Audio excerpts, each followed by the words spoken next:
രാജാവ് തൻ്റെ 2 സേവകരെയും അടുത്ത് വിളിച്ചു. ആദ്യത്തെ ആളോട് പറഞ്ഞു, അടുത്ത 3 ആഴ്ച രാജ്യം മുഴുവൻ സഞ്ചരിച്ച് എല്ലാ കളകളുടെയും മുള്ളുകളുടെയും ഓരോ ചെടി കൊണ്ടുവരണം. രണ്ടാമനോട് പറഞ്ഞു, എല്ലാ പൂക്കളുടെയും ഓരോ ചെടി കൊണ്ടുവരണം. 2 പേരും നിശ്ചിത സമയത്ത് തിരിച്ചെത്തി.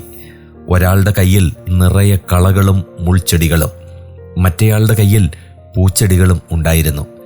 രാജാവ് ഒന്നാമനോട് ചോദിച്ചു, നിന്നെ ഏൽപ്പിച്ച ജോലി എങ്ങനെയുണ്ടായിരുന്നു? അവൻ പറഞ്ഞു, നമ്മുടെ രാജ്യത്ത് മുഴുവൻ കളകളാണ്, അതുകൊണ്ട് എൻ്റെ ജോലി എളുപ്പമായിരുന്നു. അതേ ചോദ്യം രണ്ടാമനോടും ചോദിച്ചപ്പോൾ അവൻ പറഞ്ഞു, നമ്മുടെ രാജ്യത്ത് മുഴുവൻ പൂക്കളായിരുന്നു, അതുകൊണ്ട് എനിക്ക് ഒരു വിഷമവും ഉണ്ടായില്ല.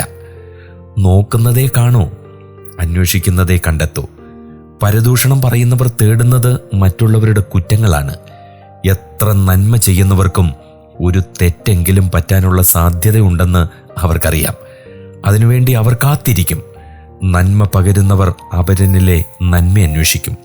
കുറ്റമറ്റവരായി ആരുമില്ലെന്ന തിരിച്ചറിവ് അവരെ സുഹൃതങ്ങളുടെ പ്രയോജകരാക്കും.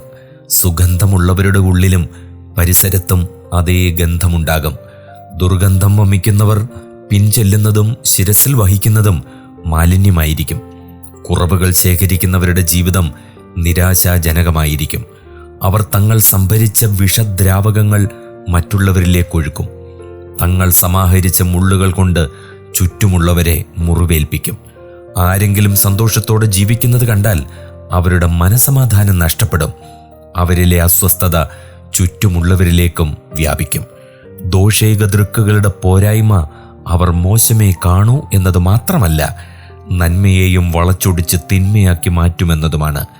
ഗുണങ്ങൾ ശേഖരിക്കുന്നവരുടെ ജീവിതം ആനന്ദപ്രദമായിരിക്കും. അവരുടെ പരിസരം എപ്പോഴും സുഗന്ധം നിറഞ്ഞതാകും.